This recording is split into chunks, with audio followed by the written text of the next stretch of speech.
नमस्कार, आपका बहुत बहुत स्वागत है।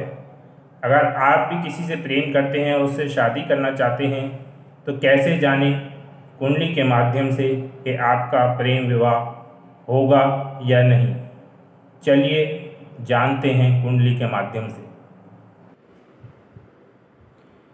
ये मैंने एक एग्जाम्पल कुंडली ली है। इसमें अभी कोई गिनती नहीं है, किसी की भी कुंडली हो सकती है, किसी लगन की। ये नॉर्मल कुंडली है, मैंने इसमें कोई गिनती नहीं लिखी है। तो आपको समझाने के लिए ये मैंने एक सैंपल लिया है कुंडली का। तो प्रेम विवाह के लिए सर्वप्रथम जो है आपको प्रेम होना चाहिए, उसके बाद ही विवाह होगा। और प्रेम विवाह के लिए हम जो दो महत्वपूर्ण भाव की विवेचना करते हैं उसमें है एक पंचम भाव, ये वाला भाव, और एक सप्तम भाव, ये वाला भाव। क्योंकि पंचम भाव प्रेम को दर्शाता है और सप्तम भाव विवाह को दर्शाता है। इसके साथ साथ 11वां भाव इच्छा पूर्ति का भाव है, यानी कि आपकी इच्छा पूर्ति भोगने के लिए जो भाव जिम्मेदार है वो 11th हाउस कहलाता है। तो जनरली इन दो और ये तीसरा भाव, इन तीनों के कॉम्बिनेशन से प्रेम विवाह संभव हो पाता है। तो इसके नियम क्या हैं जानते हैं।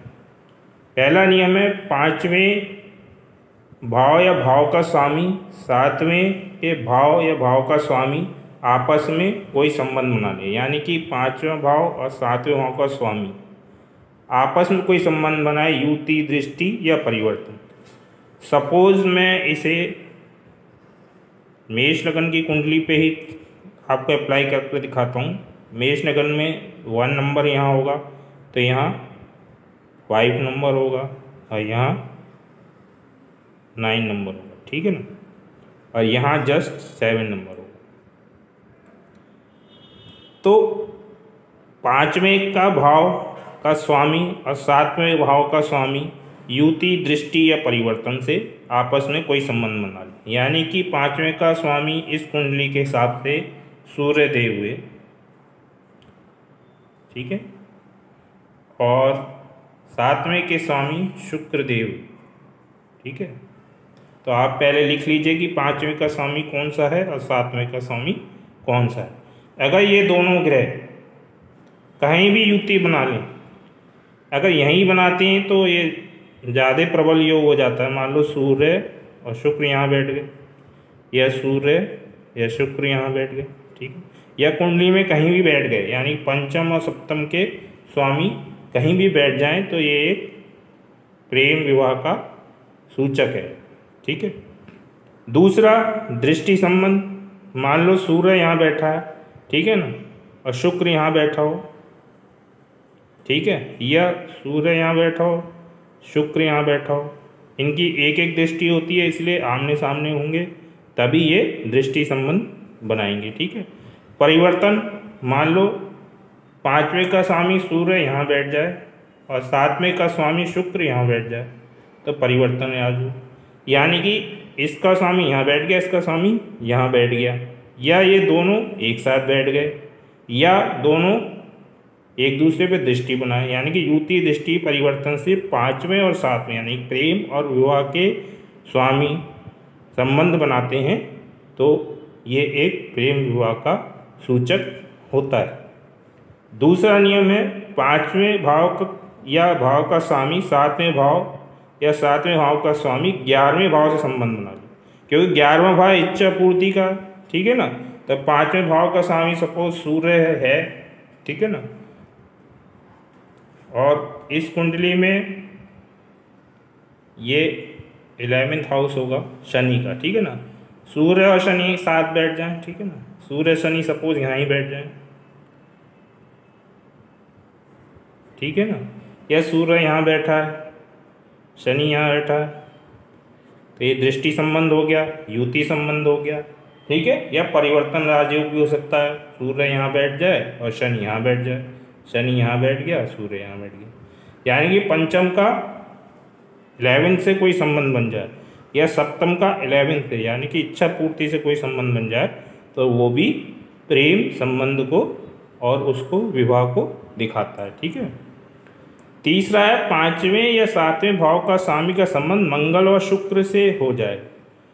अब 5वें और 7वां प्रेम का है और विवाह का, और मंगल जो है डिजायर का है, इच्छा का। ठीक है ना। और शुक्र जो है मेन प्रेम का कारक है, यानी कि इच्छा और प्रेम उनकी जो प्रभाव 5वें या 7वें भाव पे है। यानी कि मंगल शुक्र यहाँ बैठ जाएं, ठीक है ना, या मंगल शुक्र यहाँ बैठे हैं, या मंगल शुक्र की कोई सी भी की दृष्टि यहाँ पड़ रही हो। ठीक है ना। ठीक है ना। यहाँ से तो नहीं पड़ेगी मंगल की, तो यहाँ से पड़ेगी। ठीक है ना। मंगल की 1 2 3 4, ठीक है ना। और शुक्र की यहाँ से पड़ेगी सपोज, ठीक है, या मंगल की भी यहाँ से पड़ सकती है, इस पे पड़ जाए या इस पे पड़ जाए। ठीक है ना। यानी 5वें और 7वें का संबंध मंगल और शुक्र से हो जाए तब भी ये प्रेम विवाह को दर्शाता है। चौथा है मंगल शुक्र की युति। मंगल शुक्र कहीं भी बैठे हों, मंगल और शुक्र, क्योंकि मंगल डिजायर है, शुक्र प्रेम है, यानी कि प्रेम की इच्छा। ठीक है ना। प्रेम की इच्छा जागृत होगी तभी शादी होगी, यानी मंगल शुक्र जो है प्रेम को दर्शाता है। और इसका कहीं ना कहीं अगर सप्तम से अम्न हो गया तो वो शादी में भी कन्वर्ट हो जाता है, नहीं तो उसके प्रेम संबंध तो होते ही हैं। ठीक है। ज़्यादातर कुंडली राहु सप्तम भाव में हो जाए। अब राहु अगर 7वें भाव में बैठ गया तो ये प्रबल जो है प्रेम विवाह का कारक है। ठीक है ना। ये प्रेम विवाह जरूर कराता है अगर सप्तम में बैठ जाए, क्योंकि क्या है, ये विवाह का घर है। राहु जो है मतलब अनकंट्रोल डिजायर है। मंगल तो डिजायर है लेकिन राहु अनकंट्रोल, मतलब उसका कंट्रोल नहीं है, उसका चाहिए ही चाहिए कोई चीज़। तो राहु अगर यहाँ बैठ गया और साथ में जो है पंचम भाव भी मजबूत हुआ आपका। ठीक है ना। पंचम भाव मजबूत हुआ, तृतीय भाव मजबूत हुआ। तृतीय क्या है, इच्छा जगाने वाला। ठीक है ना। अगर राहु यहाँ बैठ गया तो राहु जो है अनकंट्रोल डिजायर देगा, यहाँ पर एफर्ट भी करेगा उसके लिए व्यक्ति। अगर ये वाला भाव और ये भाव भी मजबूत हुए और राहु वहाँ बैठा हो तो ये भी एक प्रेम विवाह को जरूर कन्वर्ट, प्रेम को शादी में जरूर कन्वर्ट करवा देता। ठीक है। छठा है 5वें 7वें भाव का संबंध तीसरे भाव से। अब 5वें और 7वें भाव का संबंध तीसरे भाव से क्या काम करेगा, क्योंकि 5वां प्रेम है, ये विवाह है, और ये इच्छा का और साथ ही एफर्ट का, यानी कि प्रेम विवाह की इच्छा भी होगी और उसके लिए एफर्ट भी करेगा। तो जब आदमी की प्रेम और विवाह की इच्छा होगी और एफर्ट भी करेगा तो वो शादी में कन्वर्ट हो जाती है। तो अगर आप प्रेम संबंध में हैं और शादी भी करना चाहते हैं तो जिन ग्रहों का ये जो मैंने बताया है इस नियम में संबंध बन रहा है तो उन ग्रहों से संबंधित आप जो है पूजा या उसका मंत्र वगैरह अवश्य करें, जिससे कि आपकी इच्छा पूरी हो जाए। इस वीडियो में इतना ही।